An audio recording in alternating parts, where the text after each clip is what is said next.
It is time for Give Me the Headlines, presented by Hyundai.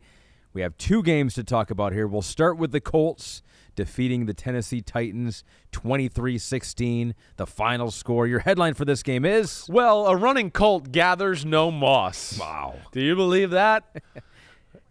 Yeah, Pete says it makes so much sense. And he says that because he came up with it. And I've never heard of a colt getting moss on them ever. Well, not if they're running fast, and that's what the Colts are doing. No, that was a little bit deflating just because Anthony Richardson got hurt, right? Yes, shoulder injury, AC joint. Yeah, I don't know. Like Derek Carr was able to come back, but that was kind of rare. So I don't know. He might be out a couple weeks. They got to be careful. The doctor in me says he might be out a couple weeks. Careful, protect him, right?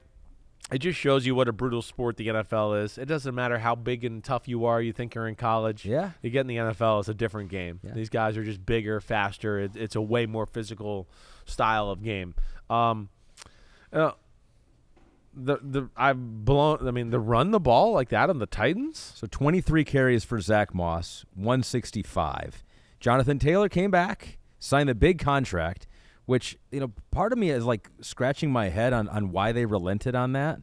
Do you know why because Moss has been running very well. They've been very effective as a running team. They made all the points why you don't need to pay a running back. And quite honestly, the offense was proving that fact. I don't get it now either. Why didn't we just pay him this 5 weeks ago? Could have done that too. Right. I don't understand it. Now, they're probably looking at a handful of these plays that we're going – and I think it's fair because I remember seeing a few in the Ravens, and I've seen a few plays to go, hey, that was a good run. They got 15.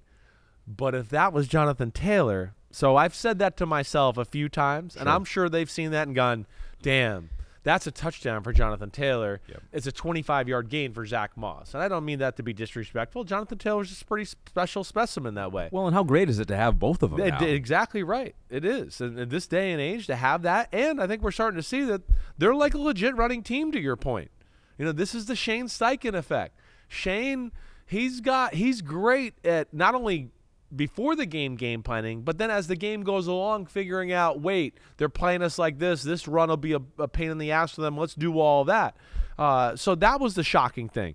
But again, their offense week in and week out continues to find ways to move the ball, and I did not expect them to run the ball like that on the Tennessee Titans. The Titans have been damn good at stopping the run this year.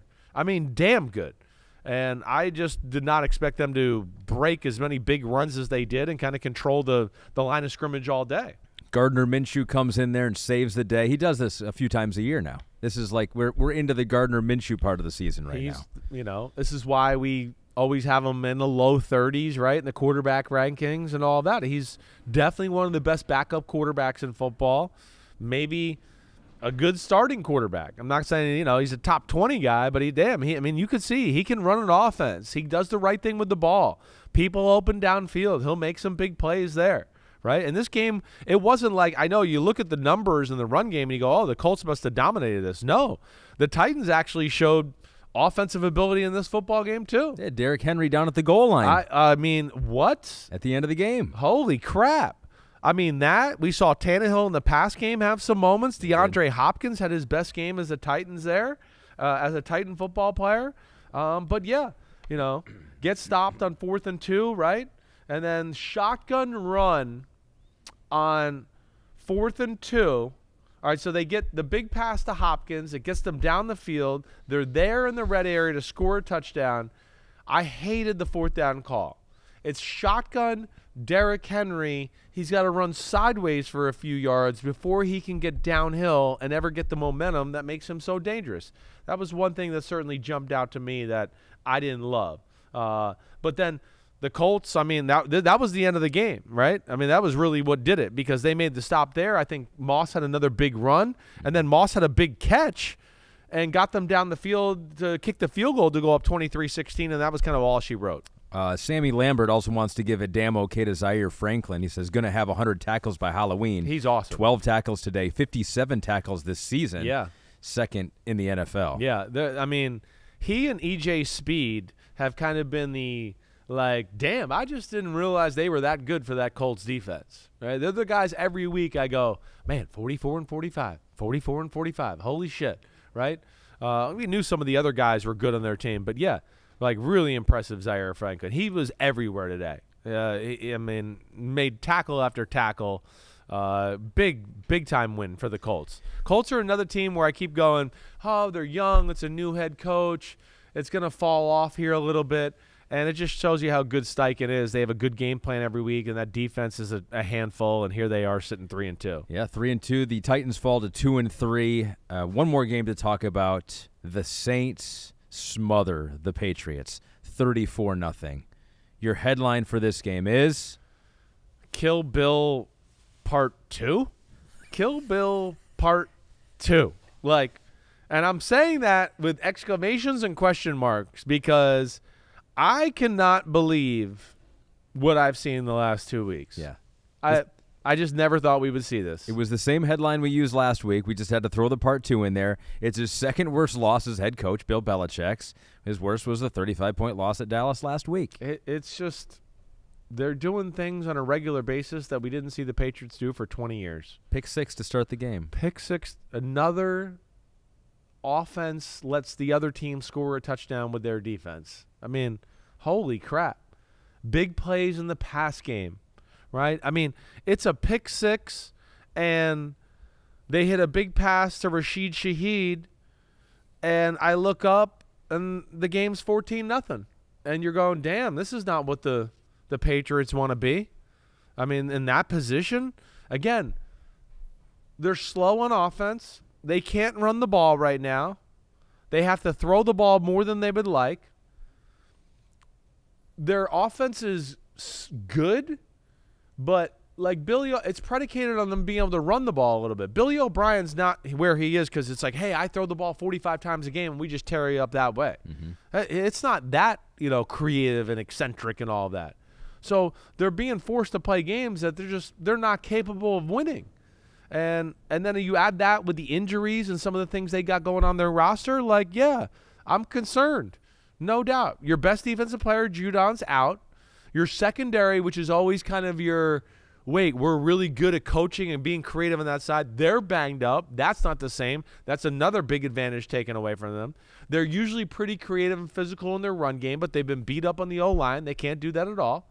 Okay? So now they're being able to throw with a slow group of receivers and a quarterback that's really a system guy that would benefit from give me a million plays and coach me up instead of I'm going to be basic and throw lasers around the field. That's not who he is, and it's just all rolling downhill in a bad way. They're 1-4 right now. I'm regretting putting them in the playoffs because I don't think that's going to happen. No, I can sit here right now and tell you that that's not happening. You would kiss my foot. I'll kiss your foot Part 2. Okay? Kill Bill Part 2, kiss your foot Part 2 if the Patriots get into the playoffs. Well, there you have it. There's a run coming now for the New England Patriots. They're going to get things figured out and put things together. But, yeah, I don't know. They're starting over. 1 for 14 on third down. 156 of total yards of offense. It's just, I don't even know what to say. I mean, the Saints even, like, they had 17 first downs. It's not like the Saints were awesome. It wasn't pretty. The Saints are the same thing we talk about, too. It's ugly on offense. But today at least they could run the ball a little bit. They made a play or two in the pass game, but never even really had to because the Patriots were just like, hey, here's the game right away. You're up. Go ahead. Run away with it. Here's great field position. No problem. I mean, it's a disaster for the Patriots. And I don't know how it's going to really change. I don't. The biggest thing to me is that they have not evolved on offense. That would be the biggest thing. Yep. They have not evolved scheme-wise, and they're still kind of old-world thoughts of like, we're just going to be big and we're going to play that way. And it's just like, no, you got to have some speed at receiver to scare some people. You got to have somebody like we always talk about that can maybe take a reverse or catch a slant and change the field position. And they never have any of that. No. And it's just too hard to win the way they play week in and week out. They have no weapons right now. No. That was Give Me the Headlines presented by Hyundai. Yo, what up, homies? Thanks for watching. Remember, subscribe to Chris Simms Unbuttoned. Right now, we got Sunday Pod, right? So you can have it Monday morning. We recap all the action. Wednesday, it's the What the Happened podcast. We're going to get deep in the weeds on the key matchups of the week. And then Thursday, I'm picking games with that jerk Florio. So you know where to find us, homies. Keep watching. Peace out. We'll see you.